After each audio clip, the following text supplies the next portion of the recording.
I walked into the house that afternoon with the weight of the last few weeks hanging over me. Something was off, but I couldn't quite put my finger on it. The way she'd been distant, how she'd stop mid-conversation if I even slightly pried into her day. The little things that didn't add up. I set my bag down in the hallway, kicking off my shoes, and then froze. The kitchen table had a single envelope sitting in the middle. It wasn't unusual for her to leave things out like that, but the sight of this one, I don't know. It felt like something was coming, like a storm had already formed and I was standing in the middle of it, too late to run. I picked it up and saw the company logo on the front. It was an invitation to some gala thing her boss, Simon, was throwing. An annual event that she'd attended a couple of times before. But what made my stomach tighten was the way it was addressed, to Emma and Simon. I almost dropped it. It hit me like a punch to the gut. There was no and guest. No and a +1. Just Emma and Simon. And if that wasn't enough, I noticed the date. The same night she'd told me she'd be working late, a couple of weeks ago. My heart was racing as I turned the envelope over, hoping maybe there'd be some mistake. Maybe a typo? But no.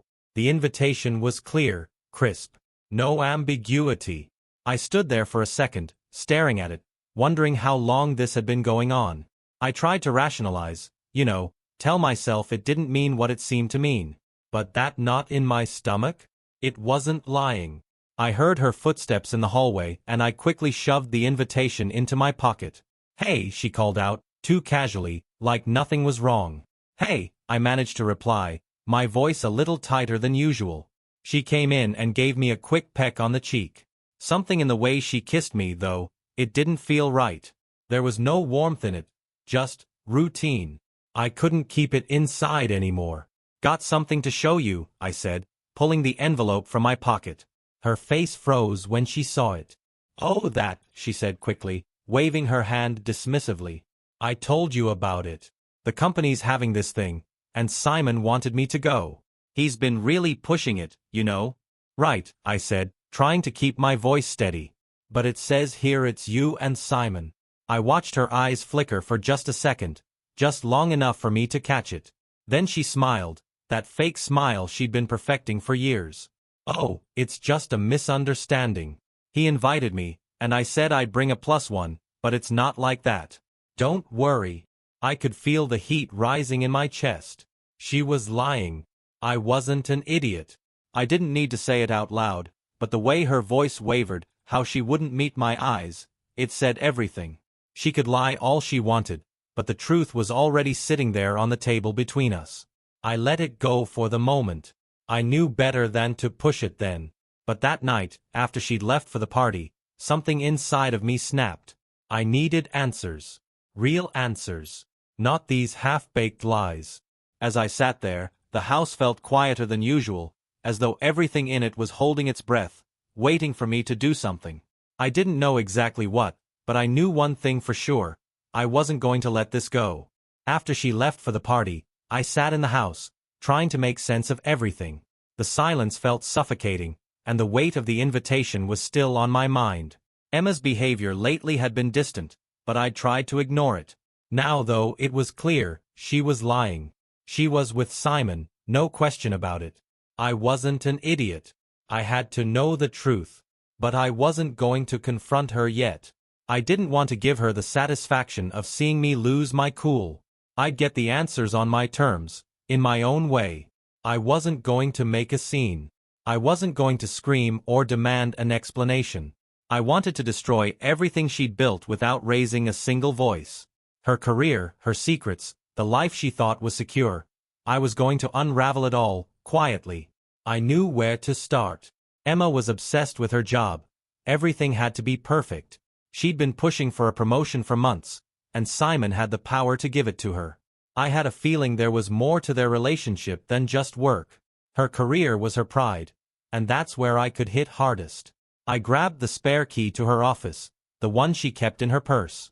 Tonight, while she was gone, I'd take a closer look. I'd already seen enough to know something wasn't right, but I needed more. I had to go beyond the surface. Her office was exactly as I expected. Clean, organized, controlled. I closed the door behind me and sat down at her desk. The laptop was open, and her calendar was visible. I clicked through the files, trying to find anything that could expose the truth. Then, I found it, a folder labeled Performance Review, Emma. Inside, there were reports and feedback, including a note that stuck out. Emma is exceptional, hard-working, but needs to be more proactive with leadership.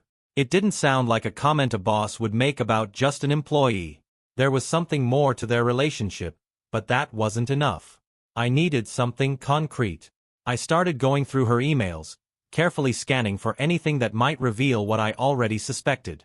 At first, it was just work stuff, meetings, reminders, but then I found a thread of emails between her and Simon. Casual, personal messages that felt too familiar. Nothing outright incriminating, but definitely too much for a boss-employee relationship. Then, I came across a meeting request from Simon. Private meeting, Emma. I'll send a car. That was it. A simple message, no work details, just private.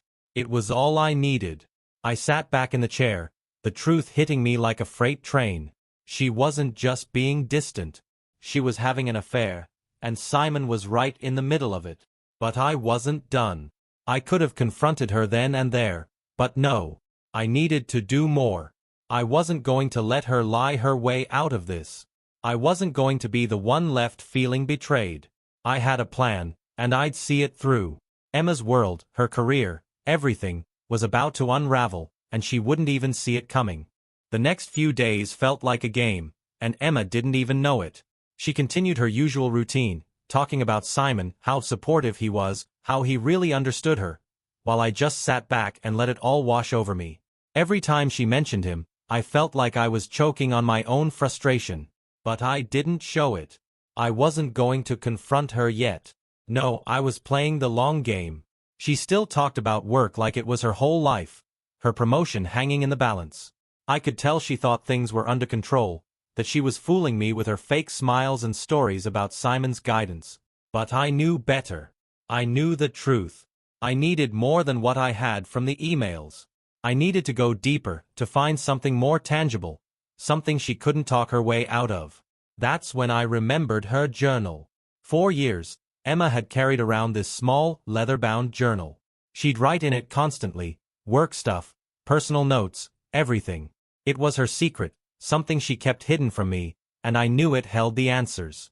If I could get it, I could find out exactly what was going on. The opportunity came one evening when she left it on the kitchen counter. She went to take a shower, and I knew I had to act fast. I grabbed it and slipped it into my jacket. There was no turning back now. I drove to meet a friend of mine, a former scientist who specialized in bioengineering. I told him what I needed, and he got to work. He mixed up a special ink that was invisible to the eye but would reveal its markings when exposed to heat. Together, we carefully traced over the pages of her journal, marking every note she'd written about Simon, their meetings, their secret locations. The whole affair was right there in her own words, hidden under the surface. When I got home, I slipped the journal back into its usual spot on the kitchen counter. I made sure it looked exactly as it had before, hoping Emma wouldn't notice the difference. The next morning, she picked it up like always, flipping through the pages without a second thought. She didn't know what I'd done. She didn't know that every page, every line, was now a roadmap to her betrayal. I watched as she glanced over her notes, unaware that every heat mark left behind would lead me straight to the truth. I felt a strange calmness as I realized the trap had been set. She was still so absorbed in her little world, thinking everything was fine. Little did she know, I had all the proof I needed now. I wasn't going to confront her directly. I didn't need to. Her own actions were going to be the thing that unraveled everything. Now, I just had to wait for her to walk right into it. It didn't take long for Emma to notice something was off. At first, she flipped through her journal as casually as ever. But by the second day, she started looking through it more carefully, like she was searching for something. I knew she wouldn't be able to ignore it for long. I kept my distance, watching her closely without drawing attention to myself. She was acting more distracted, more hesitant. It was clear she was starting to feel the pressure, though she still hadn't put the pieces together. Then, 2 days later, I came home to find her sitting at the kitchen table, staring at her journal. She was flipping through the pages, her face pale, like she was seeing something she didn't expect. I waited, not rushing to confront her, but letting the tension build. After a few minutes, I couldn't hold back anymore. "Found something interesting?" I asked, my voice calm. It was almost surreal how normal I sounded, when everything between us was anything but. She snapped her head up, looking caught off guard. "What do you mean?" she asked, closing the journal quickly, her voice shaky. I walked over to the table and slid the journal back toward her, not saying a word. The weight of the situation was enough. She stared at it for a long moment, trying to gather herself before I spoke again. "I know about Simon," I said quietly, watching her reaction closely. Her face went white. Her eyes darted around, and I could see the panic rise. "It's not what you think," she said, her voice cracking. I wasn't buying it. "Really? Because everything in here suggests otherwise. All your meetings, your secret spots, you thought you could hide it. But you left your mark, Emma. And now I have everything I need." Her mouth opened, but no words came out. I could see her trying to recover, to make some excuse, but it was too late. She was exposed. I leaned in a little, keeping my voice steady. "You didn't even try to cover your tracks. You thought I wouldn't notice." Tears welled up in her eyes, but I wasn't moved. I couldn't be. "This isn't just about you and Simon. This is about everything. Every lie, every time you brushed me off, every moment you made me feel crazy for questioning you." She couldn't look at me now. Her head was down, and she was trembling. But I wasn't done. "You're going to have to face the consequences. Not just from me, but from Simon too. His little private meetings are about to go public. I'll make sure everyone knows." The silence hung in the air, thick and suffocating. Emma didn't say anything for a long while. She just sat there, completely still, like she was trying to process what was happening. Finally, I spoke again, quieter this time. "I didn't want this. But you gave me no choice." I stood there for a moment, watching her crumble. She wasn't the confident woman who'd been so sure of herself, thinking she could get away with everything. Now, her perfect little world was collapsing, and there was nothing she could do to stop it. The days after the confrontation felt like a blur, but I couldn't shake the image of Emma's face when I showed her what I'd uncovered. Her shock, the way she tried to hide her guilt, but deep down, she knew. I could see it in her eyes. She realized she had no more cards to play. The first thing I did was make sure her work life was falling apart. I didn't have to do much. I simply forwarded some of the incriminating emails I found to the HR department, along with a few of Simon's personal messages, ones that made their relationship look far too familiar. I made sure to keep things clean, no outright accusations, just cold, hard evidence. By the next day, I could already feel the shift. Emma hadn't heard anything yet, but I could tell she was on edge. She kept looking at her phone, checking her emails, acting like she was waiting for a bomb to go off. She didn't know when or how, but she knew something was coming. I wasn't even hiding it. I just watched her, letting the tension build. That evening, I overheard her talking to a friend on the phone, trying to keep her voice steady but failing. She was making excuses about why she couldn't go to work the next day, saying she felt sick, though I could tell it was more than that. She wasn't fooling anyone. She was unraveling. Then, it happened. The phone rang. She answered, and I watched as her expression went from defensive to completely shattered in a matter of seconds. I didn't need to hear the words. Her face told me everything I needed to know. HR had called her in for a meeting. They'd been reviewing her emails, and they had questions. Questions that didn't need to be asked. Questions that would have been answered if she hadn't thought she could hide everything. She hung up the phone, her hand trembling, and I could see the weight of it finally hit her. I hadn't even said a word. I didn't need to. She could feel it, that sense of everything slipping through her fingers. The next morning, she left for her meeting at work, but I could already tell it wasn't going to end well for her. I didn't need to follow her. I knew HR would do the rest. The whispers would spread, and her perfect little world, the one she'd built with lies, would be exposed for everyone to see. As the hours ticked by, I could feel a strange mix of satisfaction and emptiness. Emma had always been so focused on her career, so proud of the life she'd built. But now, all of that was crumbling. Her career, her reputation, everything she'd worked so hard for was being torn down without a single word from me. When she came home that evening, I could see she had already been through the ringer. Her eyes were red, her face pale. She didn't even look at me as she walked through the door. She knew. She knew it was over. "You're not going to fix this," I said quietly, not trying to be cruel, but just stating the obvious. She collapsed onto the couch, her shoulders shaking as she started to sob. But I didn't have any sympathy left. I had already given her too many chances, believed too many of her lies.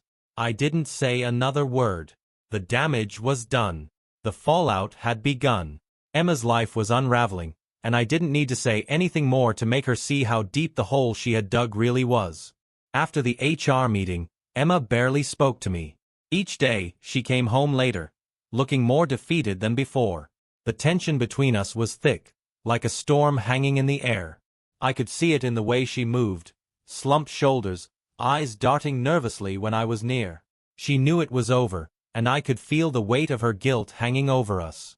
At first, Emma tried to apologize. It was awkward and half-hearted, as if she was trying to smooth things over so she could avoid the consequences. "I never meant for it to go this far," she would say, voice trembling. "You have to believe me. It was just a mistake. A mistake." I couldn't even look at her without seeing the lies, the deceit, and the affair that she had been so careful to hide. It wasn't just a mistake, it was betrayal. And now, I wasn't going to let her pretend like it was something she could fix with a few tearful words. A few days later, I got a call from her company. They wanted to meet with me. At first, I thought it was about the investigation, about what had happened. But when I got there, it became clear they weren't looking for answers. They were looking to clean up the mess. They asked if I would be willing to let Emma keep her job. Move on for the sake of the company, they suggested, as if it could all be swept under the rug. I couldn't believe it. They knew the truth. Everyone at the office knew. But Emma was valuable to them. Her position brought in money, and they weren't about to let that go just because of some scandal. They were willing to overlook everything. I didn't give them an answer right away. Instead, I let them squirm. The silence stretched out, and I could see how uncomfortable they were. Finally, I spoke. "She doesn't deserve to keep her job," I said, my voice cold. "You should have thought about that before letting her cross that line." The look on their faces was priceless. It was like they'd never expected me to say it. But it didn't matter now. Emma had crossed a line, and so had they. When I got home, Emma was waiting for me, her face pale, eyes wide. She knew the company was trying to save face, trying to buy her silence. But I wasn't going to let her off the hook that easily. She was desperate. "Is there any way to fix this?" she asked, tears in her eyes. "I've ruined everything." I looked at her, but I didn't feel anything. There was no sympathy left in me. "You did that to yourself," I replied quietly. She looked away, unable to meet my gaze. She knew it was over. Her career was hanging by a thread, and there was nothing she could do to fix it now. The betrayal had already done its damage. That night, I went to bed feeling a strange emptiness. The weight of the situation had lifted, but it didn't feel like a victory. It was just the end. The next morning, she left. There was no big confrontation, no final plea for forgiveness. She just packed her things and walked out. And as I stood there, watching her go, I realized this was it. The damage had been done, and there was no going back. I was free, but it didn't feel like relief. It felt like a long, painful goodbye. The house felt different after Emma left. At first, I thought it would be a relief. Peace at last, no more lies, no more pretending. But when the silence settled in, it was heavier than I expected. The walls, which once felt like they were closing in with every lie she told, now felt hollow, empty. I didn't know if it was the quiet or just the weight of everything that had happened, but I couldn't shake the feeling that something was missing. I spent the first few days in a kind of numb fog, moving through the motions. I didn't have to pretend anymore, but I didn't really feel like doing anything either. Work was a blur, and I avoided talking to friends or family about what had happened. Everyone had their opinions, but at that moment, I didn't want to hear them. I just wanted time to process everything. Emma didn't try to contact me. There were no calls, no desperate messages, nothing. And part of me appreciated that. I knew she was probably somewhere drowning in the mess she'd made, but it also made me wonder, did she feel anything? Or was I just another casualty in her climb to the top? I didn't feel anger anymore. At least, not in the way I thought I would. There was no fury left to burn. Instead, I felt a kind of hollow sorrow, a quiet grief for the person I thought I knew, for the life we'd built, now reduced to this. A shattered mirror.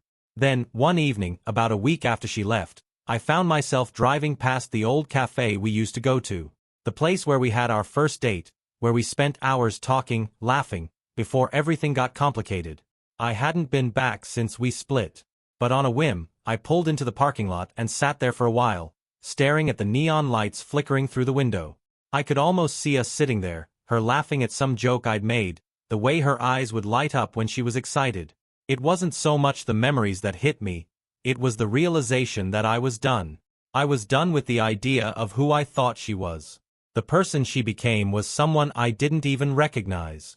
The woman I loved had betrayed me, and there was no going back. I couldn't fix it. I couldn't pretend anymore. I drove home that night with a sense of finality. It wasn't the relief I'd imagined, but it was something different. A quiet understanding that my life was no longer tied to her. And for the first time, I felt like I could breathe again. Not because I was happy, but because I was free. The next morning, I woke up to the sound of the phone buzzing on the nightstand. It was an unknown number. At first, I thought it was just another telemarketer or some random call I could ignore. But something told me to answer. It was Emma's voice on the other end. I need to talk to you, she said, her voice trembling. Please. There was a long pause before she added, I'm sorry. I sat there for a moment, the words hanging in the air. I wasn't sure what I expected her to say. But whatever it was, I wasn't ready for it. The phone felt heavier in my hand than I expected. I stared at the screen, unsure whether to answer. The unknown number didn't surprise me, but hearing Emma's voice on the other end did. She had called after all this time. I wasn't sure what she could possibly say that would change anything, but something inside me told me I had to hear her out. I'd been waiting for this moment, though I wasn't ready for how it would feel. I'm sorry, she said, her voice breaking the silence. I felt my stomach tighten, but I forced myself to stay calm. I've heard that before. Her breath caught. I could almost picture her on the other side of the line, eyes welling up with tears, probably waiting for me to say something, anything to reassure her. But I wasn't about to do that. I messed up, she stammered. I don't know what I was thinking. I was lost, and I didn't know how to fix it. I let the silence stretch out. How many times had I listened to excuses like this? How many times had I told myself things would get better, that she'd change, that she cared? The truth was, she didn't. Not enough to stop herself from crossing the line. You should have thought about that before, I said, my voice quiet but firm. Before you lied. Before you threw everything away. There was a long pause, and when she spoke again, it was softer, quieter. I love you. I never stopped loving you. Her words hung in the air, and for a moment, I almost believed her. But then I remembered everything. Every moment of doubt, every lie, every second I spent wondering if I meant anything at all to her. It wasn't about love anymore. It was about trust, and that was something she'd shattered. I loved you too, I said finally. But that's over now. I could feel her on the other end, her voice breaking as she tried to hold it together. Is there anything I can do? She asked, almost pleading. The question was so simple, but it felt like a punch to the gut. Anything she could do? She'd already done everything, everything that mattered. There was no going back. Not after what she did. No, I said quietly. There's nothing left to fix. The line fell silent. I didn't know what else to say. I could have screamed at her, could have raged at everything she'd put me through, but I didn't. I just sat there, letting the weight of the moment settle. After all the pain, after all the betrayal, this was the end. No more talking, no more explanations. Just silence. She didn't say anything after that, and soon the call ended. I sat there staring at the screen, feeling a strange emptiness. I had expected some sort of relief, some closure, but all I felt was the cold truth settling in. Emma wasn't coming back. And I wasn't going to let her. The rest of the evening passed in a blur. I didn't think about the past, didn't replay our conversations in my head. I didn't need to. I had already done that for months. Tonight, I had nothing left to give her. The man who once loved her was gone, and I had no desire to find him again. I didn't wait for her to call back. I didn't need her to say anything more. I had nothing left to say to her. The damage was done. After the call, I sat there, holding the phone in my hand, staring at the screen. I felt numb. Emma's words, "I'm sorry," echoed in my mind, but they didn't carry the weight they once would have. The apology, the shaky voice, none of it mattered anymore. She had said everything before. This time, there was nothing new. I wasn't angry. I wasn't relieved. I just felt empty. I didn't call her back. What was there left to say? She'd already explained herself 100 times, each time in a different way. But the truth was, I had already moved on from the version of her I thought I knew. That woman was gone, and the person she'd become wasn't someone I could ever trust again.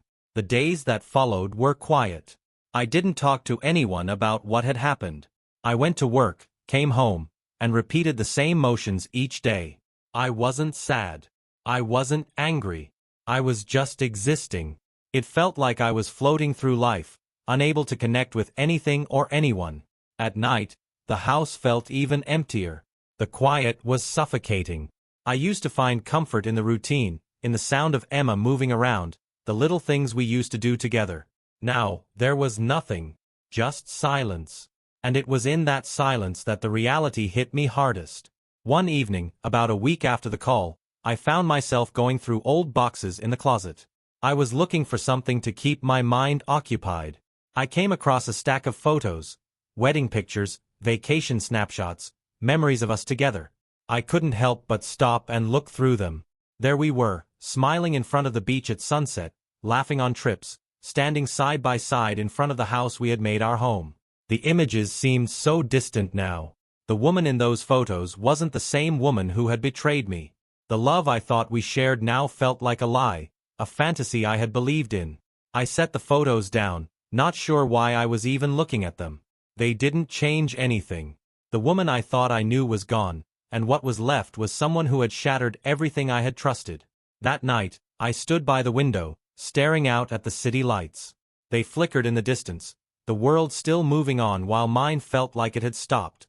I didn't know what to do, where to go, or how to fix what had been broken. I couldn't change the past. I couldn't undo what she'd done. But I knew I couldn't keep living in the wreckage. But slowly, things started to shift. I began reconnecting with friends, picking up hobbies I'd put aside. I started going to the gym again, something I hadn't done in months. Little by little, I was finding myself again. Not the version of me that had been lost in a lie, but a new version, someone who had to rebuild from scratch. It wasn't easy. There were moments when the pain would resurface, when the loneliness would creep back in. But I kept moving forward, one step at a time. I couldn't undo the betrayal, but I could choose to not let it define me. The future was uncertain, but I wasn't going to let it be consumed by the past. I was still here, and I would be okay. Slowly, I started to believe that. As the weeks passed, the numbness began to fade, but so did the sharpness of the pain. I wasn't angry anymore. I wasn't bitter. The overwhelming grief from the betrayal had slowly settled into something different, something quieter. The reality of Emma's absence became the new normal, and I started to accept that it was for the best. There was no going back to what we were, and I didn't want to try anymore. I kept myself busy. I started running again, something I hadn't done since we'd moved into the house together. The gym became a place for me to channel all the frustration and loneliness. At first, it felt like I was just going through the motions, but soon it became something I looked forward to. Every mile I ran felt like a little more distance from the past, from her. I also reconnected with old friends, people I had pushed aside when Emma and I were building our life together. I started going out more, having dinners with people who didn't know about my past, people who weren't caught up in the mess of my relationship. It was strange at first, like I was living two different lives, one where I was still trying to heal and one where everything was just normal. But the more time I spent outside of my head, the easier it became to breathe. Still, there were days when the loneliness crept back in. When I would come home after a long day, and the silence in the house felt like a weight I couldn't lift. I'd sit in the living room, thinking about the life we once had, the way everything seemed perfect. And then I'd remember how she'd lied, how she'd betrayed me, and how there was no fixing it. There was no going back to who we were. I had to let that version of her go, the woman I once thought I knew, the woman who had left me standing alone. But it wasn't all bad. Over time, I started to feel a little more like myself again. It wasn't a fast process. There were moments of doubt, moments where I felt like I might never get over it. But I was learning how to live without her, how to find new rhythms, new routines. I realized I didn't need her to be happy. I had to figure out how to be happy on my own. A couple of months after Emma left, I found myself back at that cafe we used to go to, the one where we had our first date. It felt strange, walking in alone, but also strangely liberating. I ordered a coffee, sat by the window, and watched the world go by. It wasn't the same as it used to be. I wasn't there with her, and the memories didn't feel quite as warm as they once did. But in that moment, I felt okay. I was moving forward. And maybe that was the most important thing. I didn't need to understand everything, didn't need to have all the answers. I just needed to keep moving, one step at a time. The future still felt uncertain, but it didn't feel as daunting anymore. I didn't have to carry the weight of the past with me. I was starting to realize that I was allowed to let go. I was allowed to build something new. And maybe, just maybe, that was the first step toward healing. It had been months since Emma left, and while the pain of the betrayal still lingered, it was no longer consuming me. Life had started to settle into a new rhythm, and I was learning to live with the silence that came with her absence. I wasn't constantly haunted by the memories of her with Simon or the lies she'd told. Little by little, I realized that my life wasn't defined by her anymore. It was mine now. One evening, I met up with Brian, an old friend I hadn't seen in years. We'd reconnected slowly over time, and that night, over drinks, I found myself telling him everything. How Emma had betrayed me, how I'd spent months feeling lost and shattered. Brian listened patiently, offering occasional words of encouragement, but mostly just letting me speak. "You're stronger than you think," he said after I finished. "It's tough, but you'll get through it. And maybe this is the best thing that ever happened to you." At the time, I didn't believe him. It didn't feel like the best thing, but his words stuck with me. Maybe there was some truth to them. Maybe, just maybe, this was a chance for something better. I didn't have to stay stuck in the past or let her betrayal define me. I could build something new for myself. The next week, I made a decision. I signed up for a weekend photography class, something I'd always been interested in but never made time for. The class was a small step, but it felt monumental. It was a chance to rediscover something I loved, something I could call my own. Emma was gone, and for the first time in a long while, I felt free to explore my own interests again. At first, it was hard. I was still adjusting to life without her, still learning how to enjoy time alone. But each week, the class became more of a refuge. Photography wasn't just about taking pictures. It was about reconnecting with myself. I could focus on something I enjoyed, something I didn't have to share with anyone else. It felt like a quiet victory, like I was taking control of my life again. As the months passed, the shift became clearer. I didn't look back as much.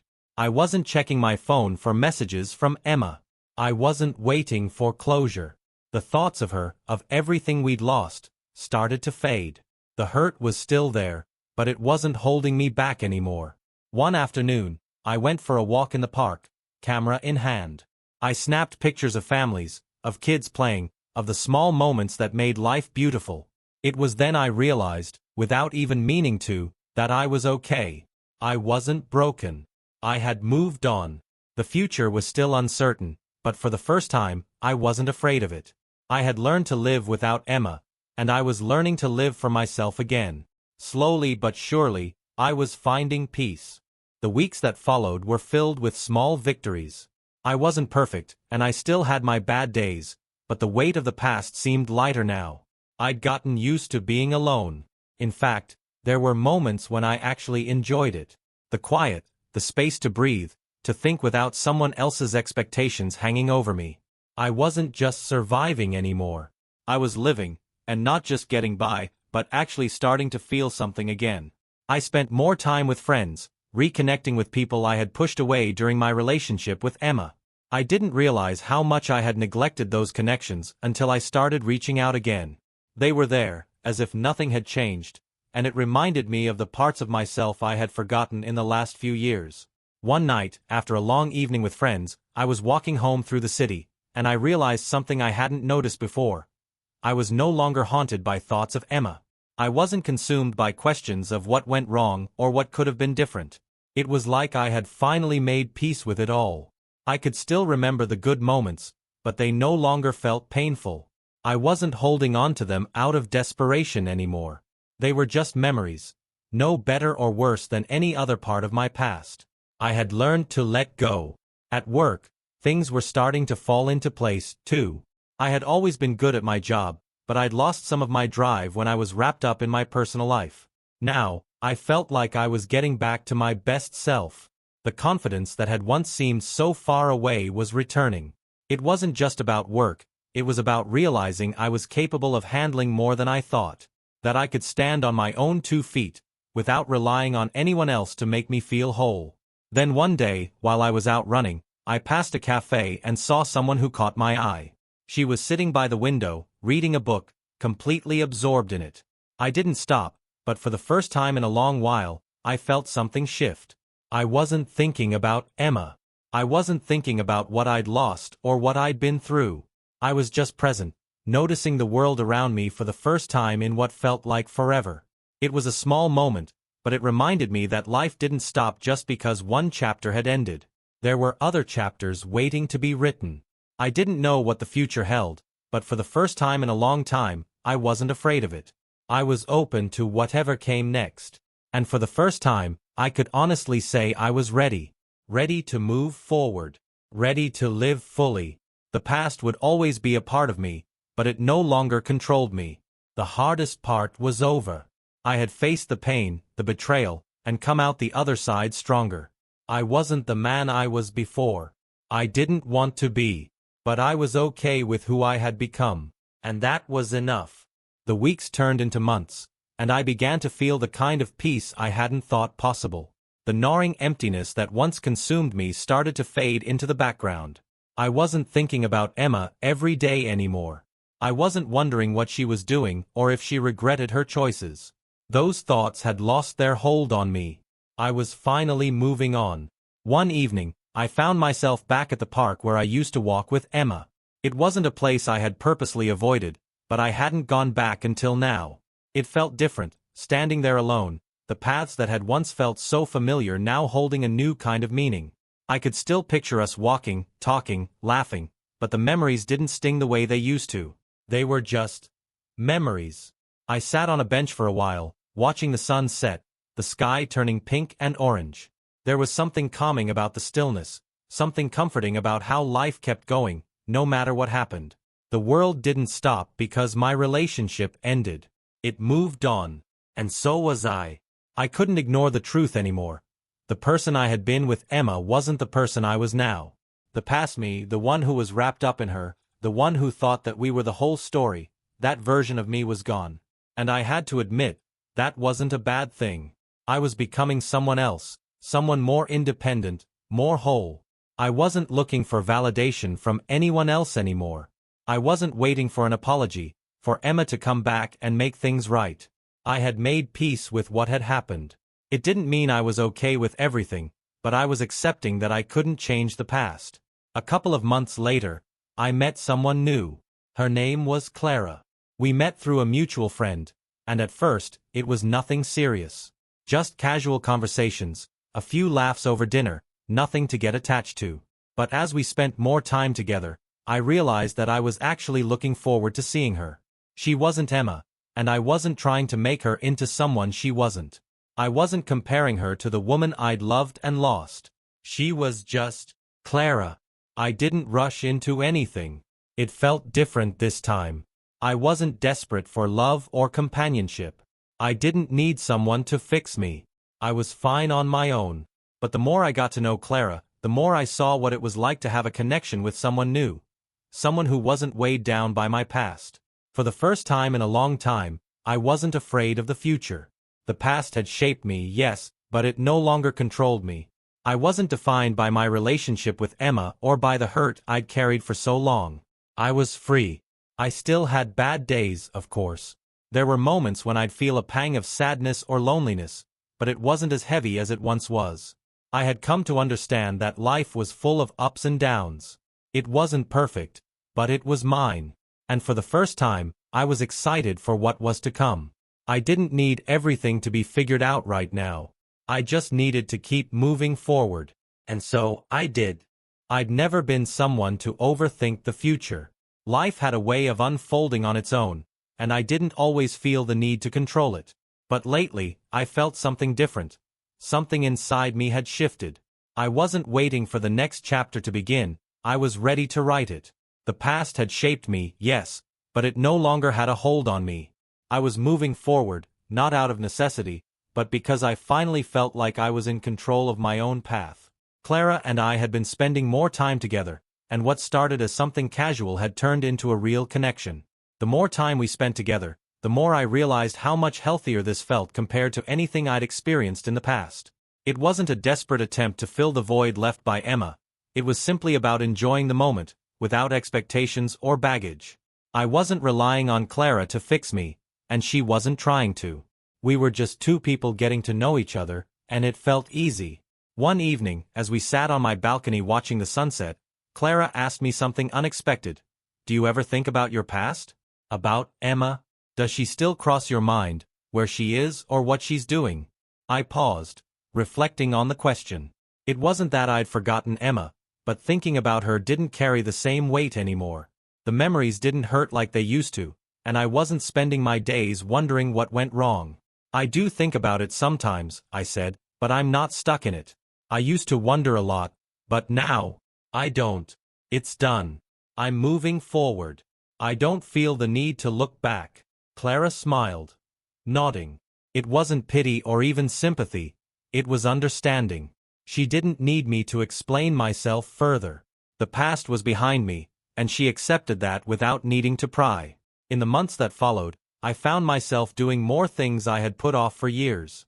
I took on new challenges at work, reconnected with old friends, and traveled, things I had always meant to do but had put aside. I wasn't doing them to fill some hole or prove something to anyone. I was doing them because I wanted to. The future didn't seem like this distant, intimidating thing anymore. It was right there, waiting for me to step into it. I didn't need to have it all figured out. I just needed to keep moving forward. I didn't know what the future would hold, but for the first time in a long time, I felt ready for it. There was no longer any fear or hesitation. I wasn't bound by the past, and I wasn't waiting for someone else to decide what happened next. The future was mine to create, and I was finally in a place where I could embrace that without looking back. The months following Emma's departure were a time of rebuilding. It wasn't just about picking up the broken pieces. It was about creating something new. The version of me who was so wrapped up in us was gone, and I didn't want to go back to him. At first, moving on felt like a quiet struggle. I had to learn to live on my own, but I started finding freedom in the solitude. I could spend my evenings reading or taking walks without worrying about what Emma was doing or where she was. I had space, and I was slowly learning how to enjoy it. But it wasn't just about learning to live alone, it was about remembering who I was without her. I had spent so much of my energy in the relationship that when it ended, I had to rediscover myself. I started reconnecting with hobbies I'd abandoned, old friends, and even work projects I had pushed aside. For the first time in a long while, I wasn't just surviving. I was starting to live again. One day, while having lunch with Brian, I realized something that surprised me. I hadn't thought about Emma in days. It was a small moment, but huge for me. "I'm good," I said, looking at him. "Better, actually. I'm learning how to live without the past holding me back." Brian gave me a knowing smile. "I'm proud of you, man. You're getting there." That simple praise hit me harder than I expected. I wasn't doing this to get approval from anyone. I was doing it for me, and that felt like a victory. Over the next few weeks, I kept moving forward. Clara and I continued to see each other, but there was no rush. I wasn't expecting her to fill the void Emma left. I was just enjoying her company, letting things develop naturally. For the first time, I wasn't chasing anything or relying on someone else to heal me. Life wasn't without its tough moments. There were days when loneliness crept in, when the past felt heavy. But I knew how to handle it now. I had the strength to face those feelings without letting them take over. I wasn't afraid of the future anymore. I was ready for it. One night, I sat on the couch, flipping through an old photo album. I'd avoided it for months, not because it hurt, but because I wasn't sure I was ready to face those memories. But tonight, I realized they weren't my memories with Emma anymore. They were just snapshots of a time that had passed. And that's when I understood. I wasn't moving on from her. I was moving forward. The weight of the past had become just another chapter in my story. It didn't define me anymore. The future was wide open, and for the first time, I felt like I was walking into it with my head held high. The past was behind me, and that, in itself, was the new beginning I needed.